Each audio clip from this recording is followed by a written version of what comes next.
สบายดีแม่ลูกขอโทษเด้อขอโทษเด้อลูกขอโทษแล้วแม่ลูกขอโทษแล้วที่ลงเกินนะแม่เด้อแล้วบ่เฮาเกินได้อย่าให้ลูกมีเวรมีกรรมเด้อเอาครับใจครับใจแม่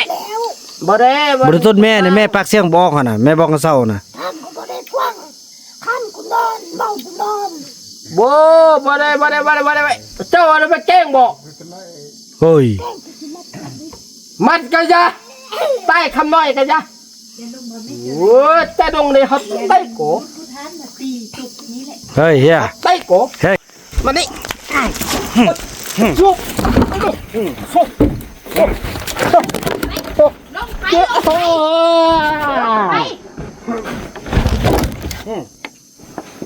มันเอ้าเข้าใกล้บนท้องหุ่นเก่งได้นะคำหน่อยไปออกมาเดี๋ยวแกลงมาออกมาลงไปนั่งดูไปรีบไปหุ่นไปเอาละไปนั่งปล่อยเตะเฮ้ยจะได้มันสิตี้เจ้านะพูดเด้อไปอยู่เพื่อนอันนั้นไม่ได้อยู่เพื่อนแล้วเป็นลูกมาชื่อๆได้บ่ตีนะซะนะอยู่ซื่อๆท่านเฮ้ยไปลุกขึ้นไปรถ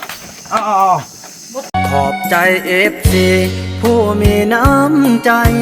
แบ่งปันเหมือนฟ้าบันดาลให้สร้างรายการนี้มาสวยเหลือคนทุกข์คนจนหรือคนด้อยกว่าด้วยแห่งศรัทธาบุญนำพาได้มาร่วมทาง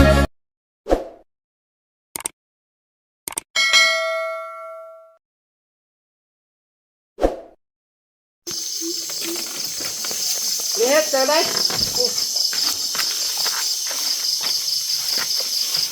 เฮ็ดจะแดงเข้ารถยับไปนี่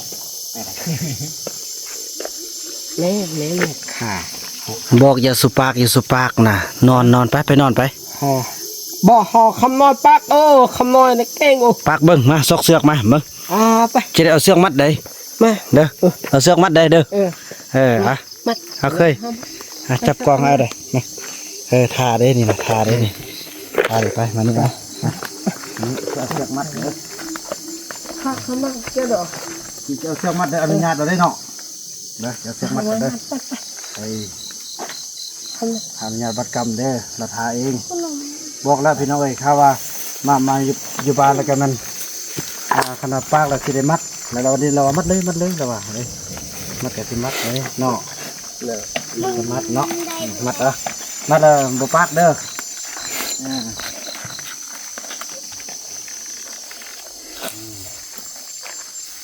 ทำหน่อยว่าเขามัดเองเด้อจบแล้ว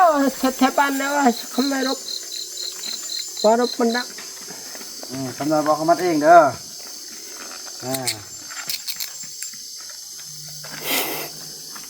ทำหน่อยบอกเขามัดเองเลยบอกคิดแล้วเนาะเท่าไหร่เขาพิดเงินหนาแล้วสิบปักเลยเราจะห้ามัดเอาห้ามัดบอกมาโอ้เมื่อกี้เอาบอกห้ามัดไปฉันไปนอนไปบุปักเลยกันปักไหนสิมัดบอกไปบ้าให้เพ่งอีเกินล่ะคุณไปนอนพระจันทร์ไปมันนั่นมู่ไอ้บอกละอยู่เป็นนั้นไปกันนั่นไอ้สิมัดเลยบอกมัดบ่กันมัดเนี่ยกันมัดไอ้สิมัดเลยดิมัดบ่ลูกไปจักได้นะจักได้ตัวนี้นะจะได้ตัวใดนี่โอ้จะได้จะให้มัดบ่หรือว่าจะไปนอนดีๆนอนดีก็ไปสลับไปนอนไปลูกกับพี่ไปนอนอย่าไปนั่นบ่ลั่นก็ที่นั่นที่ยังบักไอ้วาดไอ้ช่วงเขากินบัดแล้วนี่ว่ามันเป็นเรื่องเขาเห็นอะไรน้องเข้ากับย่าไปนอนไปบ่พอท่านอนเราไปลั่นเลยเขาว่าเช็คคำมาเนี่ยมันลั่นก่อนั่นมันผู้อื่นมันบ่มากลั่นก่อที่นั่นเห็นเนี่ยเราเขาหน่อยยึดออกยึดเขาเลยเขาหน่อยยึดเขาสิมัดได้นี่มัดก็มัดรถมัดเลยมัดรถมัดข้ารถขออนุญาตเลยห้ามัดแทนบ่แทนรถนั่งลงก่อนนั่งลงก่อนโบ่พอบ่มัดบ่ได้เนี่ยไปนอนไป ไปก็ไปยังมัดออกไปก็ไปนอนดีๆไปไปเลยไปส่งไปชีวิตเลยชีวิตเป็นน้ำเลยก็มัดงัวมัดควายแล้วไปนอนดีๆไปก็ไปยังมัดคนดอกไปแต่ว่าอันน้องยืนเสื้อกับบ่มัดอันนี้ไอ้บอกแล้วบอกให้ไปนอนนะนอนก็มานอนแหมบ่เฮ็ดนานๆไปอย่าไปถ่ายไอ้มัดไอ้คอเด้อมาจังไปลิ้นแม่ เฮ้ยแม่อยู่ไหน เอาน่ะแม่ก็บอกไปนอนน่ะไป แม่ไม่ให้แม่แหน่บอกไปนอนน่ะเป็นคนแม่อยู่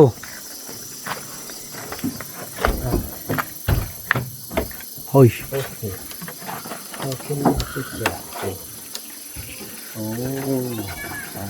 บอกลูกไปนอนไหม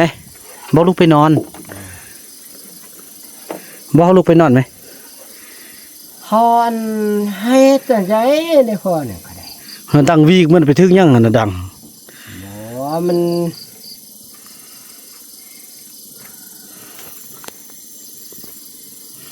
นี่พี่น้องเอ้ยใส่ข้าวโพดเอาใส่ข้าวโพดกะเขาเงินให้ก็ไปซื้อเหล้าพี่น้องเอ้ยเฮ็ดซะได้คันบ่ให้นึกก็สิว่าได้จ้างนะไปทมน้ำลายเขาหูทึกบ่อนอยู่เด้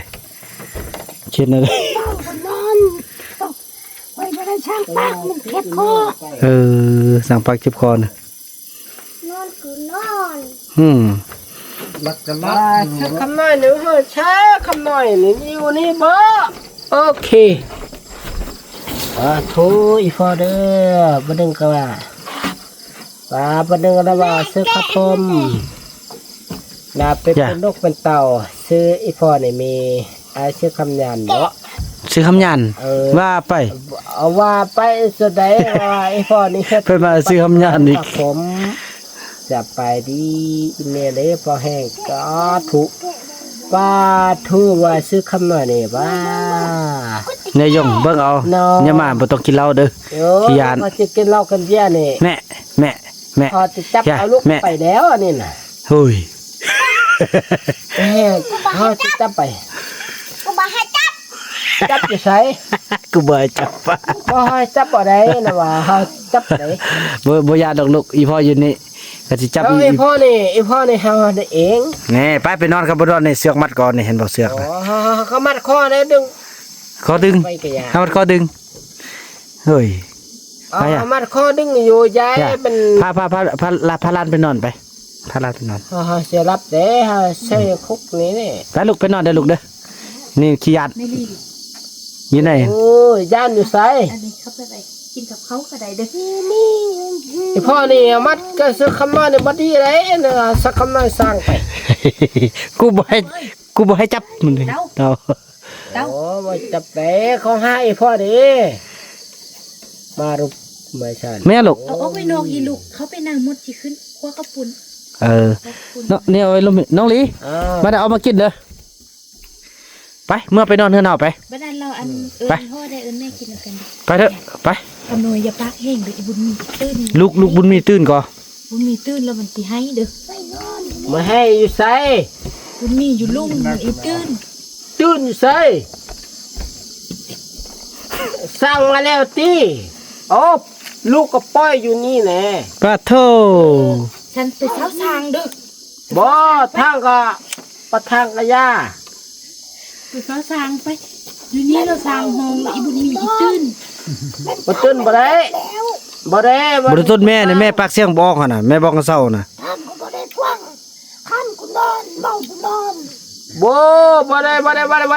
เจ้าอะไรมาแกล้งบ่ เฮ้ย มัดกะยาใต้คำน้อยกะยาโอ้แต่ดงนี่เฮาใต้โก ผู้ทานมาตีจุกนี้แหละ เฮ้ยเฮีย ใต้โก เฮ้ยคำน้อยเฮ้ยคำน้อยอันนี้เป็นยัง ไปรถ อ้าว เก่งไป บอกว่าจะมาอะไรไป ไปมานี่ชุบชุบลงไป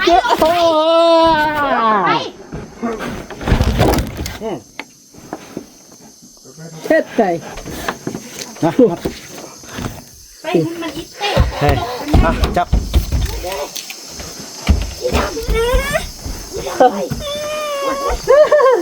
เอาลงมาเจ้า บางใส่เชือกใส่หลังมานี่สมัดมัน เอาเข้าไปบนท้องหุ่น นี่เหรอ เก่งมากนะคำหน่อย ไปออกมา เดี๋ยวให้แก ลงมาออกมา มา ไปนั่งดูไปรีบไปหุ่นไปเอาละตีน้ำปล่อยให้แตะ เฮ้ยจะได้มันจิตี้เจ้านะพูดเนอะ ไปยุ่งเพื่อนอันนั้นไม่ได้ยุ่งเพื่อนแล้วเป็นลูกมาชื่อๆเลยบ่ตีนะ สนะอยู่ซื่อๆท่าน เฮ้ย ไป ลุกขึ้นไปไปรถ เอา บ่ตี เต้เฮ็ดเลย น้อง ไปไปเอิญไปซะนะ น้องไป ย่าเอิญลูกจะไปซะนะ น้อง ไป ไปนอน ไปรถ ไอ้เห็นอย่างนั้นแม่น้องข้อซื้อก่อนนี่ไหม บ่ คนไทยเขามือเขามาเราระวัง หรือว่าเฮ็ดใช้ หรือว่าเฮ็ดใช้ทางอยู่บ่มีซื้อคำนวณดิคำนวณนี่ไม่ได้เป็นเจ้านี่เต้ นี่พ้นหมด โปดชั่ว พี่น้องเห็นอันแม่แล้วบอกว่าข้อนำ เพื่อนก็บ่ได้ คนยุบเลยว่าจิมัดอยู่ ข้อนำลูกเฮาสั่นเอาเข้าใจ เห็นบอกแม่ก็ยังฮักโตน่ะโตแล้วบ่ซอกฮักผู้อื่น เฮ้ย ไปนอนไป ลูกเราอยู่หั่นนี่ อย่าสมมาเก้งสะอายเด้อเก้งสะอายใต้แท้ๆก่อ ว่าบ่ได้แหละตารถ ไปอัน ฮอดเต้เฮ็ดบ่ ใช่แม่ เฮ้ย แม่ ไม่เฮ็ดแต่จะให้ลูกมันเต้าอยู่ไส ไปนอนไปไปนอนไป พอเฮ็ดใช่เลยจะต้อง ไปนอน ไปนอน เก่งแท้ ไป โอ้ย พี่น้องเอ้ย บักบุญนำอยู่ไส นี่ พ่อ ไปลงเก่ง โอเคสบายน้อย ว้าวนี่คือกูเซโนะ ตายเต้ก็บ่เต้กูบ่เต้โอ้ยสักคำได้มัดไป ไปลงไปลง ไปนอน ไปลบพี่น้องเห็น รบ เห็นแม่เราข้อได้ลูกเห่าสันอ่อนยุบเลยพี่น้องเอ้ย รุบเลยน่ะ แต่ ตอนนี้นี่เฮ็ดแต่ซ้ายรุบเม่นไป ขอโทษเด้อแม่เด้อแม่ลูกขอโทษเด้อ เม่นในพ่อนี้ ไป ก็ได้ เอาไปบ้องไปนอนไป แม่นมีใส่น่ะ บ่ไปนอน ไปนอน ไปนอน ชึกใหญ่ ไปนอน โอ้ข้าคำน้อยตายหมดแล้ว ไปอย่าบอกไปนอนไหมไป บ่ กลับไปจุ้งแค่ลูกไปจุ้งแค่ลูกจะลูกจุ้งเขานอนแม่เขานอน เฮ็ดใส่เด้ เขานอนแม่ให้ไปนอนไหม เจ้าช่างอยู่นี่ไหน โหนอนแม่น่ะไป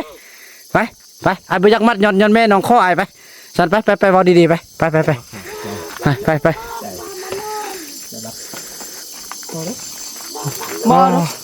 บ่มีเงิน บ่เคยเห็นอันแม่ข้อความช่วยเหลือเพื่อลูกพี่น้องเอ้ยโหอันตรายเลยพี่น้องไปแม่บอกไปนอนน่ะไป โอ้ยคำน้อยอยู่รับอยู่หั่น โหนบ่รับหลังนี้หลังไฟหลังมันอย่าสลงมาเติมกันลงมาเติมไอ้มัดเติมเด้อบัดนี้เด้อไป มาหาอยู่ไสเนาะ มัดน้องท่านแหละ โอเค ป้าพี่น้องขอโทษเดินไปเท่ามีเด้อ มัดอยู่ไสมัดอยู่ บ่ไหวพี่น้องพูดอะไรจนยานหมด เอา ฉันก็จะได้ส่งเฮีย แม่ไปรับเลยแม่บ่แม่ไปรับเลยไปรับรถแม่เท่าแล้วไปรับรถ แม่ไปนอน นอนแล้วมาปัดปากบ่เป็นเด้ ข้าวนอน นอนก็ยอดเดียวแล้วว่าเฮ็ดไอ้ไทยฮอตเต็กกันหน่อยฮอกเองโอ้คำน้อยกกมาให้ละไป เธอ กันไทยบ้านป้าตัว โอ้ ป้าเฮาคำน้อยกินรูปไปแล้ว ทุดสารแม่เด้พี่น้อง โอ้ ขอโทษ คำน้อยนี่มันใจเด็กโอ้ ขอโทษแม่แล้วล่ะเนาะตาเธอพี่น้องเอ้ยเพิ่น พอกินไรโอเค ป้าบ่ได้พี่น้องเอ้ยสิหาเราเมื่อป้ามื้อ แล้วไอ้พ่อนี่เฮ็ดจะได้ โหน่ะ ยก หุ่น แต่ว่าชื่ออิลี่อยู่สายนะนี่นะอิลี่นะ อีลี่ สิฮับได้วะพี่น้องเอ้ยนั่นนี่ เก่ง เด็กน้อยสะเลยพี่น้องเบิ่งเด็กน้อยก็นี่ไปป้าย้อนเลยนั่นนี่ คำนั้นเนี่ยไปปลาเม็ดก็ว่าสักคำน้อยเนี่ยก็ไม่ให้มาแล้วไม่สั่งมาแล้วว่าสักว่าสักคำน้อยว่าสักคำน้อยมาโอ้ข้อพิษไปช่วงแล้วไปขึ้นฟ้าน่ะ ปะโทเตะขึ้นฟ้า เขา เล ก็ ย นี่เด็ดขาดไทยบ้านขา บ่จบดอกมื้อนี้นะบ่จบดอก ออก เสื้อเราสิเฮ้ยน้องเอ้ย แซ่บ มันนึงก็ลงมาตึ้มแหละ แซ่บอีพ่อนี่ฮะจริงใจ โอ้พอบุญนำนี่เก่งบ่ พ่อบุญนำนี่พระเจ้าได้ตายแล้วเจ้าตายอยู่พุ่นเด้ ตายอยู่ไส ไปฟ้องเด้ ตาเฮ้ยทอง อันนี้เกิดมาเนาะ เจ้าตายก่อนเด้ แต่ก่อนอันนี้มาเกิดมาแล้วเนาะแม่นบ่มาเกิดมาแล้วบ่นี่ เกิดมาอยู่ไส เกิดมาแล้วมาป้าบคำน้อยนั่นบ่ นี่สักคำน้อยได้อันนี้สักคำน้อยได้ โอ้ยพี่น้องเอ้ยเนาะ เรามัดเชือกเราไปใส่ล่ะ มัดเสือกนะมัดก็ไปบ่ได้โอ้ป้าพี่น้องเห็นอันเห็นอันแม่แล้วว่า พระเจ้านี่ ข้อ มัด ข้อ อยู่ นำ ไส ข้อนำลูกเฮาสั่น มัดอยู่ช่างไปแล้วเป็นเจ้าหนึ่งนี้น่ะ ไปนอนเด้อนอนเด้อไอ้ไปนอนกันเด้อบ๊ายบายเด้อ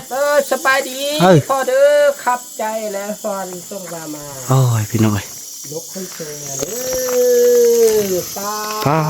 ด สอดตี เห็นแม่เพิ่นข้อพี่น้องเอ้ยข้อได้อย่าสมัดลูกเฮาสั่น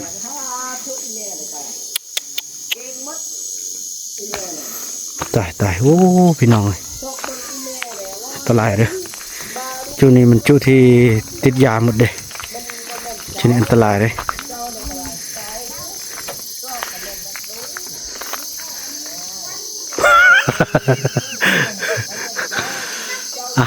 จังสั่นเลยพี่น้อง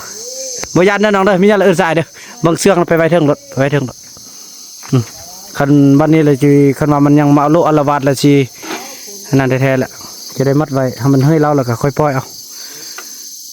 อันคนไทยมาเลยใต้แล้ว อ่าโอ้พี่น้องน้องลี่ทองโป้แท้ลี่อันนั้นเด้อแม่นแท้ๆพี่น้องเอ้ยเรียบร้อยเคยเสื้อไอ้มีลูกแล้วแล้วน้องบ่ต้องไปกินยาคุมเด้อเห็นบ่คันน้องไปกินยาคุมมันบาปนี่คำน้อยหายแบบนี้เนี่ยเห็นบ่มีลูกแล้วน้องเมืองทองนะมีลูกแล้วเด้อเนาะไอ้ข้อนำน้องอยากกินหยังละบอกไอ้เด้อแต่ว่าอย่าไปกินยาคุมอย่าบ่ต้องไปกินหยังเด้ออย่ากินปลาบ่อย่ากินมักไม้อย่ากินหยังละบอกไอ้กับพวกน้อง นึงมันจะคมส้มมาสักยาบ่สักได้จะคมน่ะเนาะ บ่ทันซักเด้อน้องเด้อ อะไรซะ บ่แล้วอย่าหัวไอ้เลยเบิ่งแล้วทองปิ้งให้เนาะแม่นแท้ได้ประมาณ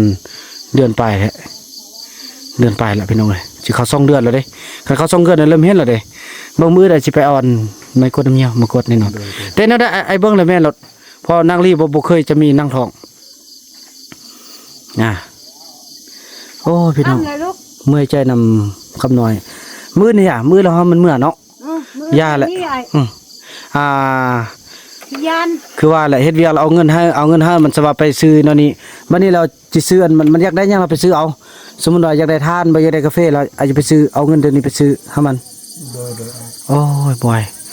เด้อเรื่องอันน้องน่ะบ่ต้องไปกินหยังได้น้องไปมื้อนี้น้องซื้อยาคุมบ่ บ่ เบิ่งมาคนท่องเบิ่งมาน้องไปคนไปเบิ่งเราไอ้ขออนุญาตเบิ่งท่องเด้อ พ่อพี่ไอ้ เบิ่งเคยมาเบิ่งเอาน้องคนไหมคนดูคันมีหลายชิเมียนบ่ได้เด้ทองนี่เห็นบ่ทองบักใหญ่แล้วทองเพ่งหมดแล้ว ซอกกันเด้อ มันบ่มี อย่าตัวไอเด้อเบิ่งไอ้ข้ออนุญาตคนนึงก่อน ไปลูกกินกับเขาเด้อกับแม่กินน้ำเด้อ เฮ้ย อย่าสุกกินยาคุมเด้อการกินยาคุมหรือว่าซักเลยลูกมันจะเป็นคนเงาออกมา เห็นบอกคือคำน้อยได้บัดนี้น่ะ คนเงาคนที่บาแบบนั้น มันย่าบ่แม่นมันออกได้มันเป็นแบบคำน้อยเลยนั่นเด้น้อง มันบ่ออกบ่นั่นลูก มันเยอะแล้วบ่ออกเด้อ ดีก็อีเป็นคนเงา บ่มีนะ เด้อน้องเด้อไอ้ข้อนำเด้อบ่ต้องกินยาคุมบ่ต้องหยังน้อยจะกินหมากไม้อย่ากินขนมบ่จะกินซีนบ่หยังล่ะบอกอ้ายเด้ออ้ายไปซื้อมาให้กินเคยไล่แล้วผลิตลูกติ๊กๆอ้ายจะเป็นผู้เลี้ยงติ๊กๆพอจุเก้ามันบ่ได้เรื่องแล้วนี่แม้แต่2คนนี่จักสิอยู่ฮอดมื้อใดเนี่ยบ่ฮู้เด้อนี่ ซ้ำมื้อนี้สิมื้อใครเนาะนี่แหละ แม่ตัดคว้าข้าวปุ้นให้กินเบิดละ โอ้ยพี่น้องเอ้ยก็ถือว่ามื้อนี้สิได้ไปซื้อไม่ควรมีแต่ว่าเบิ่งด้วยตาเป้าหูแล้วท้องเบ่งขึ้นแล้วแม่นแล้วปกติเซาหลีบ่เคยมีนางท้องแบบว่าคันว่านางท้องมันก็จะเป็นอันนึงอันนี้เป็นมันร่อนขึ้นมาแบบนี้นะ เบิ่งหายใจนี่คือบ่ จะแม่นบ่ว่าแบบมันคานแบบบ่อยากคิดเวียกอยากนอนอย่างเดียวก็คนมานซำนี้นะ แม่น มุดเดียวกันเลยไอ้นกมีอันบุญมีกันนี่เวลาอันรู้สึกว่าตัวเองแป้งอันแบบว่าคือว่าหายใจอันแห้งขึ้นกว่าเก่าหายใจแห้ง พาเถอะไอ้ขอโทษเด้อเมื่อกี้เด้อไอ้ขึ้นนี่เพราะว่ามันจะมาทำลายไอ้ บ่ได้ น้องๆเห็นทุกอย่างเนาะเซาหลีคือกันเนาะ อื่นแล้วว่านี่ไออยู่มันอยู่เพื่อนบ่ให้มัน ย่าแหละมันบ่ได้แล้วมันบ่ถึงแนวกันละมันบ่ถึงรู้ อยากเตาสันหูรูดไปลีกินเขา เต้ายานเด้อเต้าแต่หายพุ่นเนาะ ยางว่ายานั่นว่าห่วงจัก ป๊อดอย่าอันไอ้เลี้ยวอันราชิมัดเลยแล้วมันนี่เลี้ยวเบิ่งแม่เท่ามีว่ายามัดมันข้อนำแดลูกเฮาซั่นอายุบเลยบ่ฮู้น่ะสิเว้าเลยอันน่ะ ก็ห่วงลูกเบิ่งอื่นลุงคันได้นี่ยานคำน้อยมาเตะมาห้ำเราลุงคันได้ แม่มานี่มาไอ้สิขอโทษแม่เท่ามีก่อนนะโอ้ยพี่น้องเอ้ยขอโทษแม่เท่ามีก่อนบ่ได้ไปเฮ็ดให้เราเสียใจแม่มานั่งเฮ็ดแม่แค่นั่งแม่ เลือดอันนั้นจะโอ้ โอ้มันคำน้อยโอ้มันเอานั่นเอามันยังละแทงไงนะ ไม่ย่างออกมาเลือดตีไอ้ บ่ นั่น อันนี้มันอันตัวใส่ซากมันนั่นน่ะไปปอ ไม่แล้ว คำน้อยจิขอโทษเลยไม่รถคำน้อยไอ้บ่น้องไปนอนนะไปแม่ไปนอนไปเฮ็ดเลยไปนอนไปนอนไปเที่ยงไปนอนไปบ่ยาซุปดิลี่มียาซุปบ่เอาซุปมันได้ไหมซุปมันเอายาซุปเลยนะเอายาซุปมา เฮาเม็ดแหละบ่เม็ดบ่มันมันเฮ็ดจังได๋นี่บ่นำบ่นี่น่ะ บุญน้ำและอันนี้น่ะ โอ้พอบ่นำนี่ก็ว่าโอเคว่าซั่น มื่อเอายาซุปมัน เอาสั่งมาแล้วนี่น่ะ มาเอายาซุปแล้วไปนอนเด้อ โอเค นั่งลงมาขอโทษอีแม่ โอ้ครับใจ ขอโทษอีแม่เฮ็ดให้แม่ขอโทษด้วยแม่เด้อ โอเคส เด้อแม่ บาย เด้อ ดี แม่ลูกขอโทษเด้อ ครับ ขอโทษเด้อลูกขอโทษหลายๆแม่ลูกขอโทษหลายๆที่ลงเกินเด้อแม่เด้อ แล้วบ่เฮาขึ้นเด้ อย่าให้ลูกมีเวรมีกรรมเด้อ เอาครับใจครับใจแม่มาเฮ้ยใจมาเฮ้ยใส่ๆเลย ยาซุปมัน มารุปน้ำมันนี่ก็ว่า บ่เนี่ยเดี๋ยวก็จะมีเฮ็ดเอง มาแน่สักคำหน่อย บอกเขามีเนาะ อารมณ์ว่าสักคำหน่อยเป็นช่างแน่ในช่างไอ้พ่อยนี่ พี่น้องคือเราบอกคำน้อย แม่นี่มาเอาเนี่ย ให้ได้บอกคำน้ำเลือดออกเลยพี่น้องนี่ที่ว่าฟังนี่ บัดนึงนะกินมัดเด้วนี่น่ะ พอเราดูดใส่เบาน้ำเมื่อกี้เบาน้ำกับหูเนาะเห็นเบาน้ำมึนไล่น่ะ นี่แล้ว จนปอมแล้วล็อกน่ะเราเอามันยังไงเลยใส่ มันน้ำนี่แล้วกดลูกกระยา แม่มื่นเราหากำไรเมื่อปลาเนาะ บ่ลูกไอ้สิเอาไว้มันขาดเด้นี่น่ะติกันอยู่ซะมีเตะคำน้อยตี บ่นั่งหรอกแม่บ่ทำเอา ขาดถ้วยแม่ปาถ้วยแม่ขาดถ้วยครับครับ เอาของเบิดมันก็ได้เอา ทำมาเลยครับฮะไปเมื่อไปนี่ไป จะรับ ไปเมื่อนอนไปรับเด้อ เมื่อนอนเด้อ อีแม่เด้อเบิ่งอีลูกได้ไปเด้อโฮนเด้ อ๋อแม่บ่ไปแม่อยู่นี่ อยู่นี่ว่าไปป้าหุ่นนี่ บ่ไป ไป นี่ไปให้ ไปรถ บ่ไปเลย บ่ไปเลยอยู่นี่โอ้ฮะ อย่าไปเดี๋ยวไปไข่ป้าตายคักเลยเด้อไปยืมลูกเด้อ ไปพุ่น บ่นี่อีแม่น่ะ ไปนอนไป แฮ อจะรับแล้วนี่ฮะซับหนึ่งนี่เบิ่งอีลูกไปเด้นี่น่ะลูกเบิ่งเอาซุปยาละก่อนก็ไว้ มันหน่อจะนายเว้ยจะนายเอิ้นเว้ย พ่อก็เป็นเจ้านายนี่ มีลีลาเป็ดกับไฟ